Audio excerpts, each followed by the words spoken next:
Hello and welcome to 5 at 5.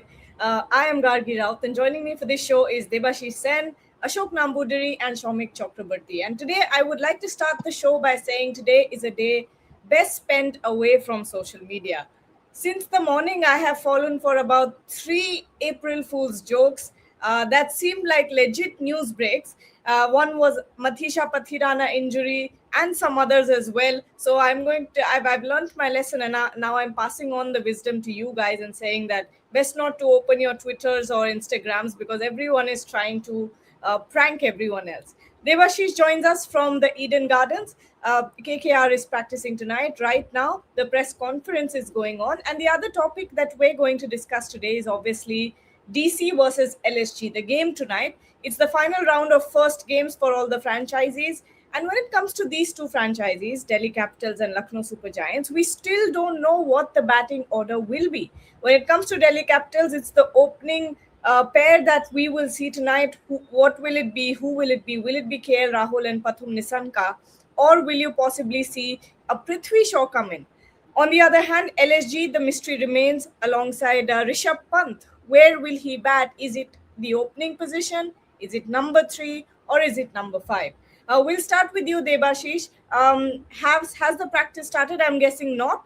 But what are the updates from KKR, if there are any?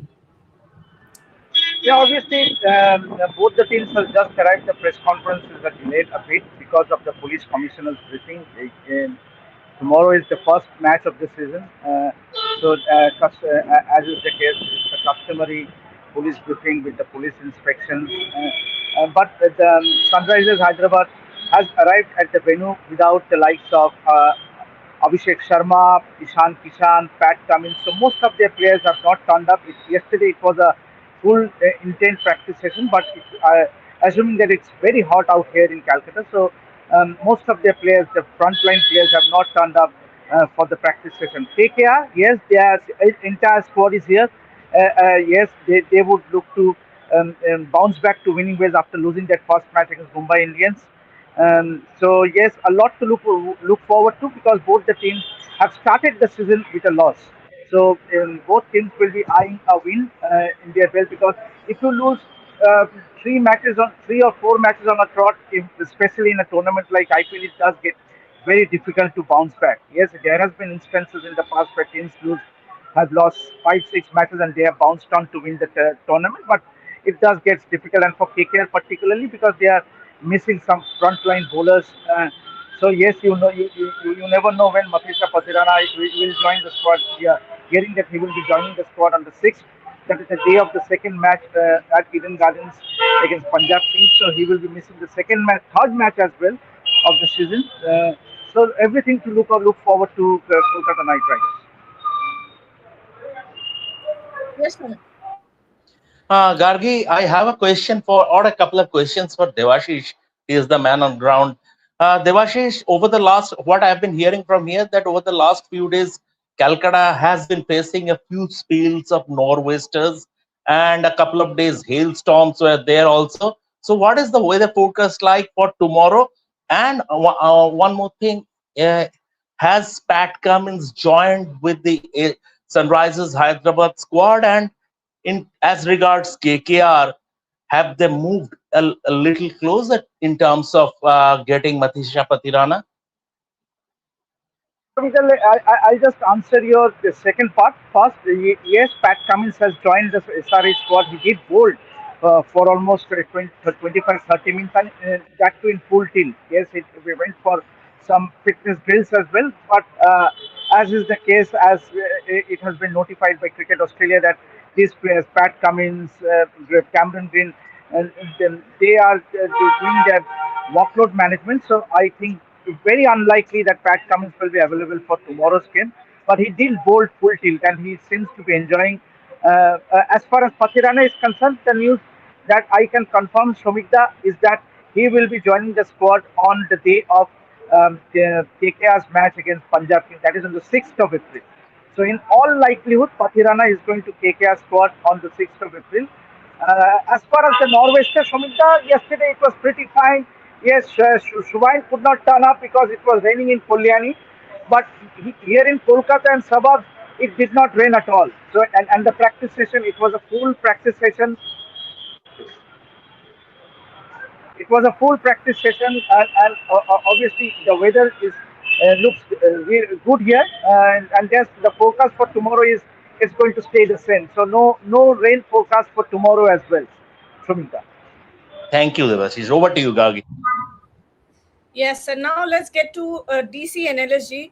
Ashok, I'll go over to you now. Rishabh Pant, this is going to be a make or break for him in the IPL. We've spoken about yesterday as well.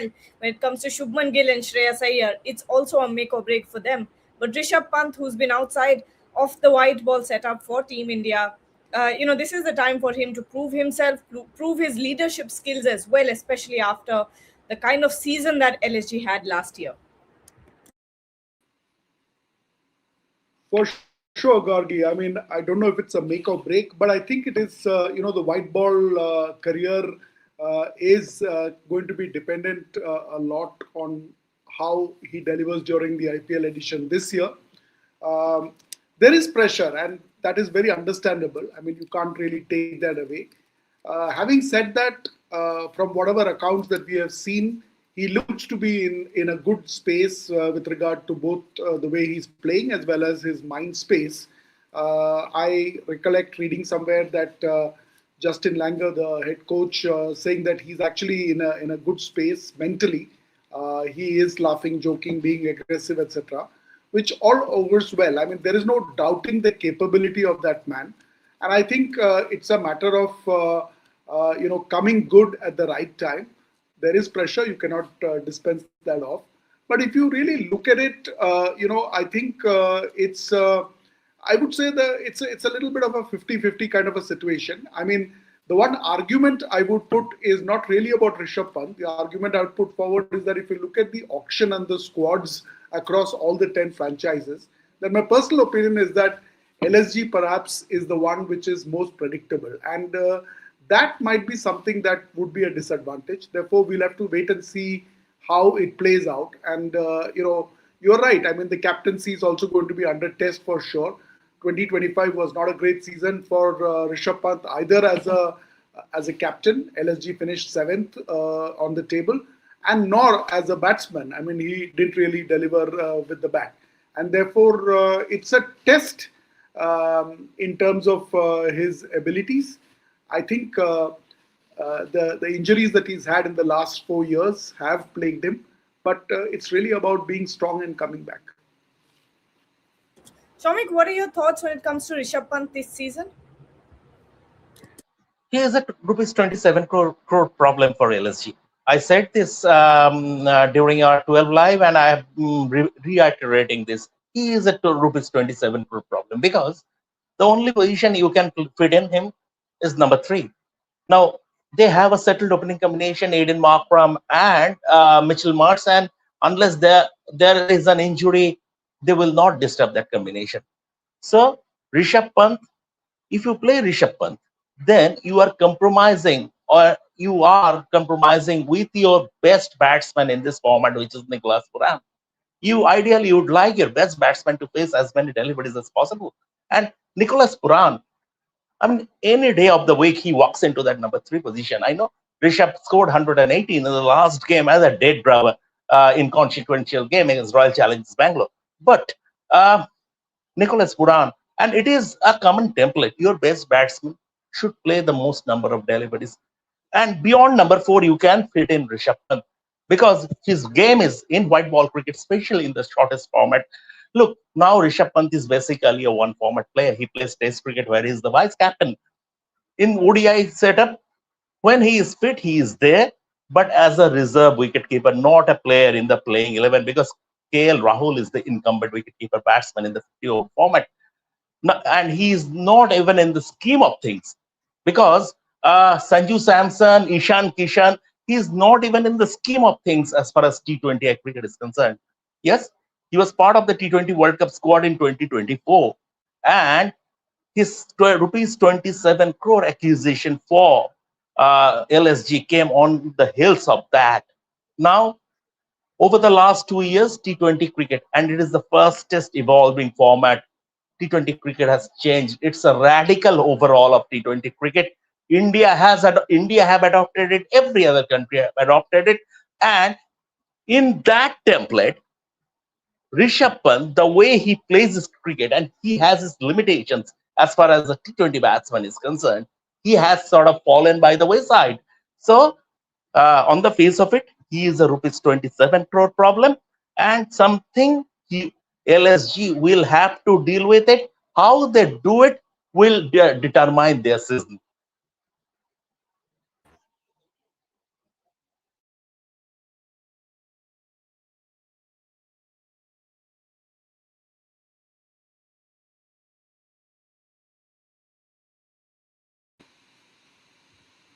I What think happened? I think might be she is having some problem with the internet.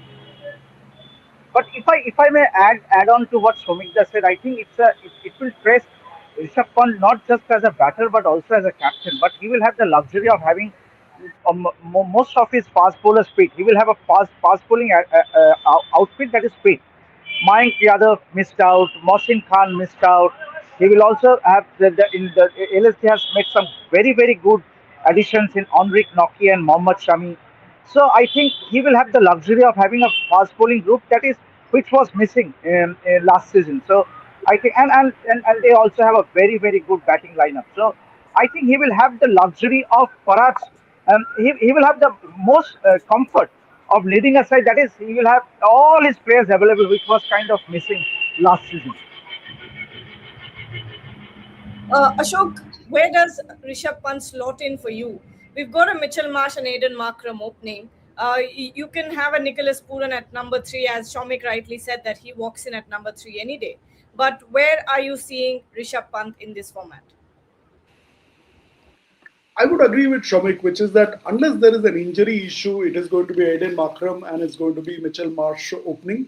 I think Rishabh Pant, I would say number 3. Nicholas Pooran not been at the best of form, if you really see, but number 4. I think Debashish was just talking about how LSG's picked a whole lot of fast bowlers. I can understand that with Bharat Arun being the bowling coach as well. There is Mohammad Shami, there is Nokia, a very good choice. I think Avesh Khan will bowl. So I think if you look at it, it's a very good bowling combination. Even on the spin bowling, there is going to be Digvesh Rathi. I expect him to play. So net, answering the first part of that conversation, which Debashish and Shomik were saying, I think it's going to be up to LSG to really deliver as a unit. But as far as Rishabh Pant, the batter, is concerned, I think that's going to be the number that he's going to bat at. Shomik, do you think it's also, you can add Yeah, to yeah, that? please. Yeah. Yeah, please. You also think it's better if Rishabh Pant plays at 5 because of the fact that up top you've got very experienced players, and when we talk about LSG and the lower middle order, you've only got Indian uncapped talents there. You've got an Ayush Badoni, you've got Abdul Samad, Akshat Raghuvanshi, and one more batter that I'm missing, but largely Indian uncapped who are taking that position, and a little bit experienced lower down the order can help LSG. Yeah, Gargi, you have a point in the sense that given Rishabh Pant at number 5, I think he will bat at number 3 and Puran at number 4. They will do that because the last game 119 he scored, and they will sort of compromise with the batting position of their best batsman. But coming to your question, Rishabh Pant at number 5 is not a bad idea in the sense that that will add some meat in the middle order. But the biggest problem is at number 5, you cannot bat at a strike rate of 130. Rishabh Pant, opposition bowlers know his limitations. They will have a packed offside field. They will have a packed offside field. Will take the line outside his eye line, and they will force him to play on the offside. So, and I don't know whether, because every cricketer wants to improve and tries to reinvent himself over the last few months after coming back from the injury layoff. If Rishabh has worked on that aspect, I expect him to do that because he's a smart cricketer. He's an India cricketer. He's India's vice captain in Test cricket. But that is the code he hasn't cracked yet. unless he is cracking the code, then you run the risk of losing momentum in the middle overs with Rishabh Pant at number 5. Because if you look at his batting, his strike rate hovers around 130. And that is not the way you bat in 2026 in T20 cricket. That is one thing. And another thing, Gargi, with your permission, I have a question for all of you, for all the panelists. When I say Mohammad Shami and Mohammad Shami in the LSG lineup, I feel that maybe, just maybe, KKR missed a trick by not picking him, Mohammad Shami, because Mohammad Shami, it is not about his endurance or workload management. With Mohammad Shami, I don't know about the death overs, but with Mohammad Shami, probably their power play bowling would have been sorted. So this is my idea, this is my assumption, or this is my thought. This is what I think. It is now up to you, to all the panelists. Do you think KKR missed a trick by not picking Mohammad Shami? Devashish, you can start. You have Devashish, do you something want to to go add on first? this. But let me first talk about the point that we have been discussing about Rishabh Pant's batting order. You have a owner who is very involved in Sanjeev Goenka, and he was present here at the training session yesterday, along with the head of cricket, Tom Moody, Lance Klusener, and Justin Langer. So he has invested 27 crores in Rishabh Pant. So what on earth will he be risking Rishabh Pant to go in at number 5? No way. Rishabh Pant will be in your top 4, without a doubt. Investing 27 crores in your captain, you would expect him to get Devashish, the maximum number of balls. Devashish, I have a counter question to that about the 27 crore. Has the 27 crore been forked out for Rishabh Pant the brand or Rishabh Pant the cricketer? If it is Rishabh Pant the brand, then they have already recouped the money. Absolutely, no doubt about that. But if it is for Rishabh Pant the T20 cricketer, then it defies logic. 27 crore for Rishabh Pant. But as a franchise, you would want to win. You would want to win the IPL. You would want to win the IPL. See, if you talk about the football team that Sanjeev Goenka owns, Mohun Bagan Super Giants, we know they have won ISL multiple times. So it is, but the real money spinner is the IPL with LSG. So he would want, obviously, LSG did make it to the playoffs, but it is that one coveted title because both Delhi Capitals and LSG have not won the IPL. And talking about your second part, Mohammad Shami, I think KKR has made a blunder. Means KKR has made a blunder uh, means obviously, unfortunately, they missed out on Harshit Rana, who is injured. But Mustafizur Rahman, they should have been wise. They should have been wise. Yes, BCCI has instructed them to release Mustafizur Rahman. They could have waited because now the situation is quite normal. So had they waited, means they could have acted wisely, showing I feel, because Mustafizur Mustafizur missing out Mustafizur is a huge blow because KKR does not have that foreign overseas bowler.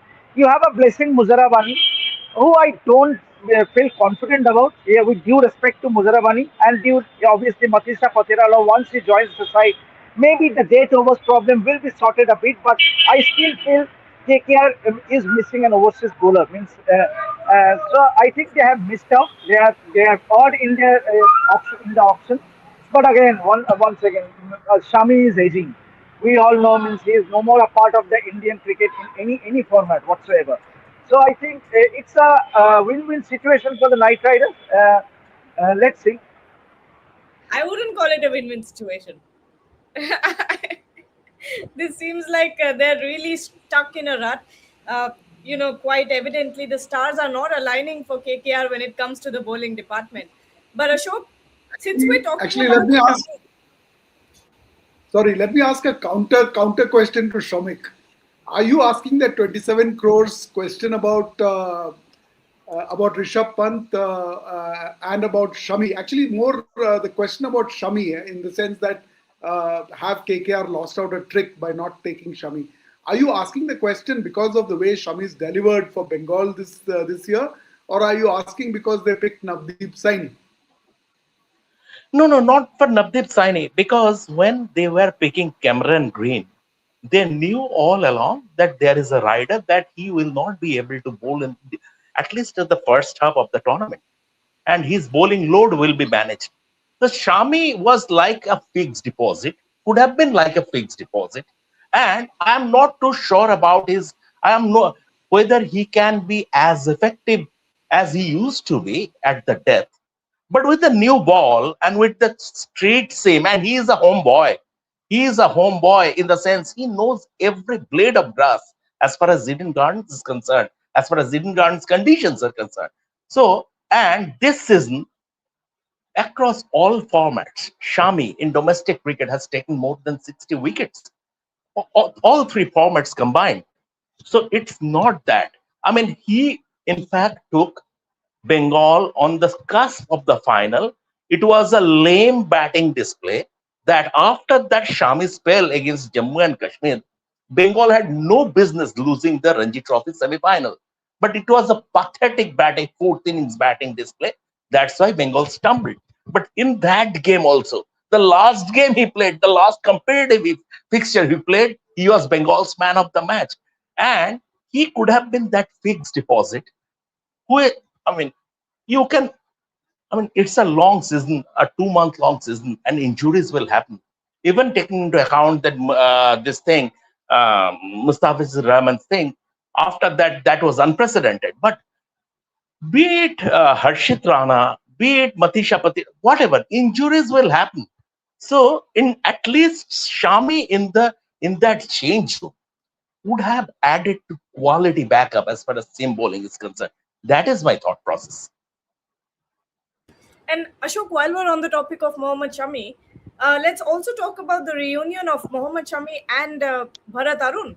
I think this will be something that purists, cricket purists, will be looking out for. What are your thoughts?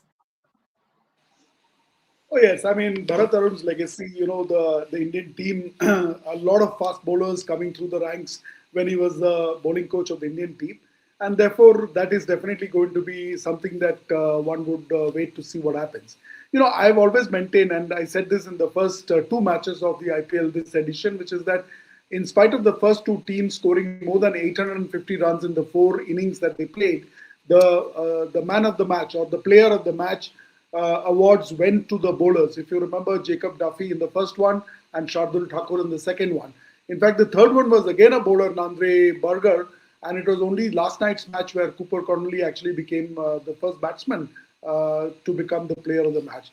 So I would add on to what Shamik is saying that it's a combination, of course, of Shami and of Bharat Arun.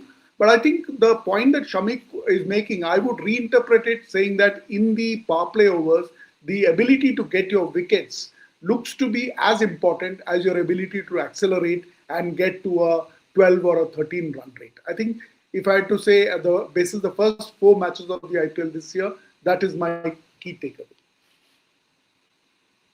And Shomik, when it comes to Delhi Capitals, now that we've discussed about LSG and the final round of questions now, Delhi Capitals opening, are you seeing a comeback in the playing 11 for Prithvi Shaw? I am not. I think it's going to be a straightforward KL Rahul Pathum Nisanka opening pair. But what are your thoughts? Yeah, I agree with you, Gargi, because Pathum Nishanka they should play. If they don't, if they are not playing Pathum Nishanka, they are missing a trick. That is to start with. But it's a long tournament, and going ahead, Prithvi Shaw will get games. And this season, I expect him to be successful. Why? Because over the last 6 months, there is stability in his personal life, and that is a very, very big thing. Whatever happens when you go out there in the field, now over the he is in a very good mental space, Prithvi Shaw, over the last six or odd months because of that stability in his personal life, and that should reflect in his performance. I hope Prithvi eventually he will, if not today, then tomorrow or the day after, he will play, and I hope and I expect him to be successful this season. Devashish, what are your thoughts before we close the show? I think the secret of success for Delhi Capitals will lie in their captain Akshay Patel. Means yes, And with him bowling in the power play, it's a must. It's a taken. Akshar Patel needs to bowl at least an over in the power play, and then those 3 overs then the three overs in the middle. And obviously, and given that he has been a regular for India, so now is the time to repay. Repay. Means obviously, the Delhi Capitals management has reposed their faith on Akshar Patel, and he has the squad. Means if you look at the squad strength of Delhi, they have the squad. With the inclusion of David Miller in the middle order, their distant stars, David Miller in the middle order. That's a very formidable middle order for me. And with Akshar Patel himself going in the middle order, and also Ashutosh Sharma, and then you have the bowlers in the likes of Akib Nabi. Obviously, it will test his ability to replicate the form he has done in the red ball format. IPL will be his biggest challenge whatsoever. And they have the likes two frontline spinners in Kuldeep Yadav and Akshar Patel. So I think the Delhi Capital side, if you look at me, if they play to their potential, I don't doubt that I see them making it to the playoffs. I see them making it to the playoffs, but that has always been the case that they have been very inconsistent Delhi Capitals, and that has been their shortcomings over the seasons that they have failed to win an IPL title. So finally, what are your thoughts about DC's opening lineup? So I think Pratham Nishanka, one of my personal favorite batsmen, I think is in top form, no doubt. But I would love to see Prithvi Shaw coming back, not just because of personal life stability, but even otherwise. I think that man has the potential to do it. I think DC's got a lot of people at the top, right? KL Rahul is there, Prithvi Shaw, Pratham Nishanka, Karun Nair. So I think that is kind of sorted. I agree with Debashish that with Tristan Stubbs and David Miller there, I think the middle order is stable. Bowling, looking forward to Akib Nabi. I think we are going to see something special from him. And regarding the spin bowling unit, of course, with Akshar Patel and Kuldeep, I think it's a good combination. Natarajan is there to kind of bolster the team if required. So I think net on paper, Delhi Capitals has it all. It's really about coming together. And to that extent, if I could kind of push the envelope and say it's a bigger test for Akshar Patel, if you ask me. And you could make out from the smile. You could make out from the smile when you are talking about Delhi Capitals, and we are forgetting a big star. Once he is available, once he comes back, that bowling attack will be even more formidable. Even more Correct. formidable. So uh, Yeah. And my takeaway from Akshar Patel's preseason press conference was the fact that someone asked him, how are you feeling about leading a franchise after what you've done in the World Cup? And he says he looks at the coach and the director of cricket, Hemang Badani and Venugopal Rao, and he says, "Yeah, all rounder ko kaun captain banata hai," something along those lines. So that's the funny thing. I don't think Akshar Patel at this point was expecting to be made the captain, but he's been entrusted with the leadership skills. Let's see how it works, because DC, unfortunately, is a franchise that is known for chopping and changing quite a bit. Last season as well, we saw some tough problems with the opening pair. Lots of combinations that they've tried throughout the tournament, throughout the history of tournament. So let's see if this is finally the year where Akshar Patel can bring in some stability when it comes to the management and these selection calls. We'll be back at 6:30, so don't forget to join us then for the pre-show DC versus LSG, and it will bring us to an end. It will bring to an end the first round of first games for every franchise. Thank you so much, everyone. Thank you, Debashish, Ashok, and Shomik. We'll be back very soon. Don't forget to also like, share, and subscribe.